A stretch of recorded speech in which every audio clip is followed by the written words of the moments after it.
to tell anyone the truth, and how could she understand even if you did?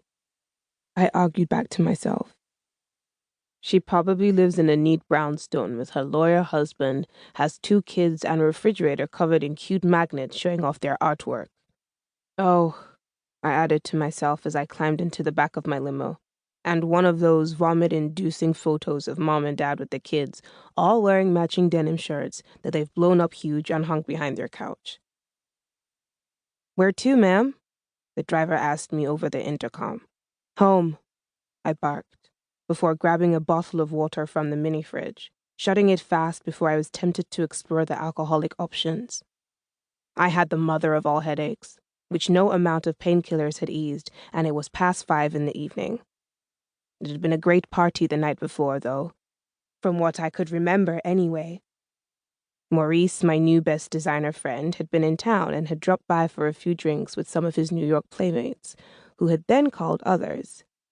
I couldn't remember going to bed, and had been surprised to find a stranger in it with me when I'd woken up this morning. He was a beautiful stranger, at least, and after we'd gotten to know each other physically again, I'd asked him his name.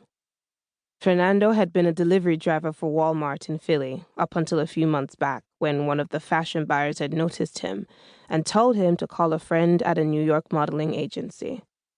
He said he'd be happy to walk me down a red carpet sometime soon.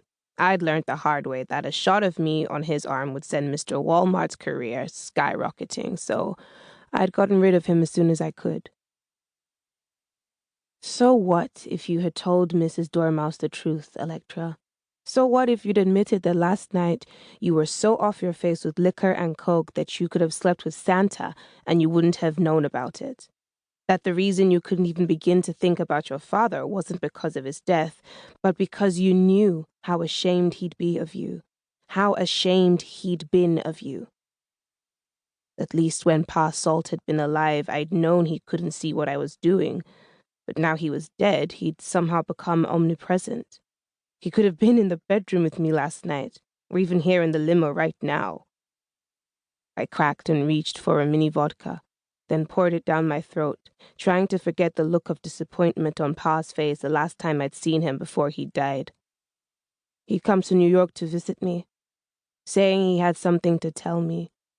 I'd avoided him until the last possible evening, when I had reluctantly agreed to have dinner with him. I'd arrived at Asiat, a restaurant just across Central Park, already tanked on vodka and uppers.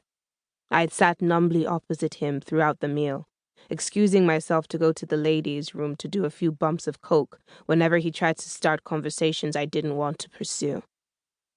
Once dessert had arrived, Pa had crossed his arms and regarded me calmly.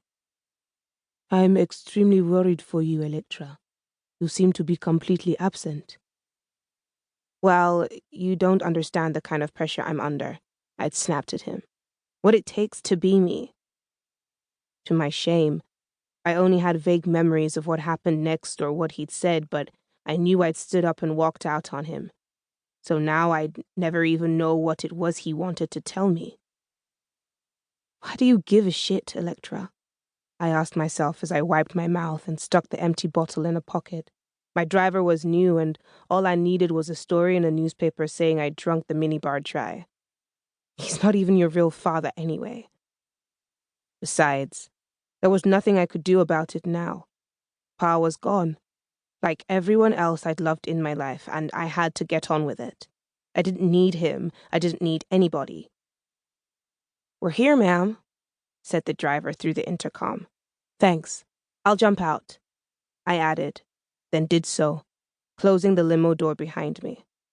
It was best to make my arrival at any place as inconspicuous as possible. Other celebrities could wear disguises and get away with going to a local diner, but I was over 6 feet tall and pretty hard to miss in a crowd, even if I hadn't been famous. "Hi there, Electra." "Tommy," I said, managing a smile as I walked beneath the canopy towards the entrance to my apartment building. "How are you today?" "All the better for seeing you, ma'am. Did you have a good day?" "Yeah. Great, thank you."